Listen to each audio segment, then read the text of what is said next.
Hello guys, how are you? Hope you are fine, fresh and jolly by the grace of Almighty Creator. আশা করি আপনারা সকলেই ভালো আছেন। আজকের ক্লাসে আমরা নাউন এবং নাউনের ক্লাসিফিকেশন সম্পর্কে সম্পূর্ণ ধারণা লাভ করার চেষ্টা করব।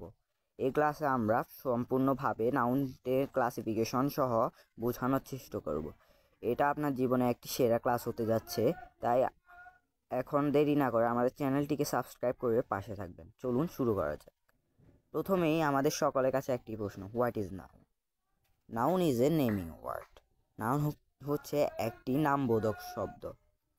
It's a part of English. এটি ইংলিশের একটি part. It's may name a person, place or people. এটি কোনো কিছুর জায়গার নাম বা মানুষের নাম বা ব্যক্তির নাম হতে পারে। দেয়ার আর 5 kinds of noun in English. ইংরেজিতে 5টি নাউন রয়েছে।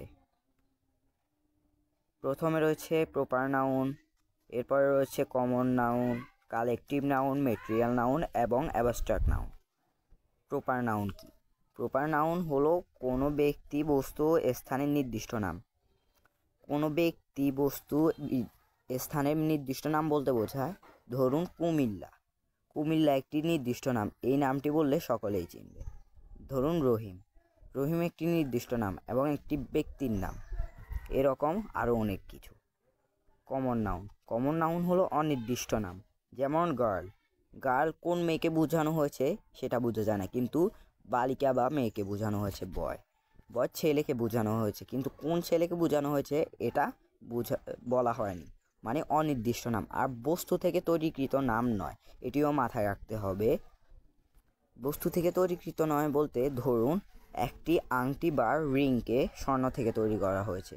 এখানে আংটি হলো কমন নাউন আর স্বর্ণ হলো ম্যাটেরিয়াল নাউন।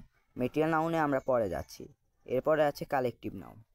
কালেকটিভ নাউন হলো একই বৈশিষ্ট্য সম্পন্ন সমষ্টিগত কিছু নাম। একই বৈশিষ্ট্য সম্পন্ন, যার মানে দেখা যাচ্ছে সকলে একই বৈশিষ্ট্য নিয়ে একটি কাজকে সম্পাদন করছে।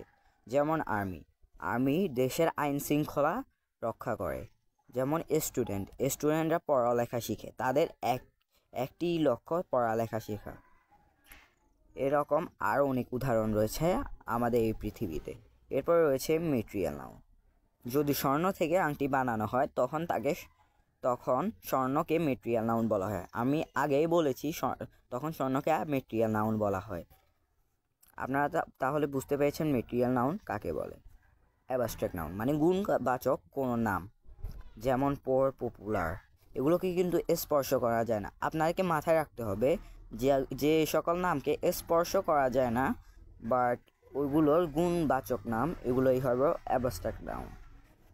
যদি আমাদের এই আজকের ভিডিওতে আপনার ভালো হয়ে থাকে এবং উপকারী হয়ে থাকে, অল্প কিছু উপকারী হয়ে থাকলেও আমাদের চ্যানেলটিকে সাবস্ক্রাইব করে লাইক দিয়ে পাশে থাকবেন। ধন্যবাদ। So I don't like to prolong my session. That's all of the moment. Thank you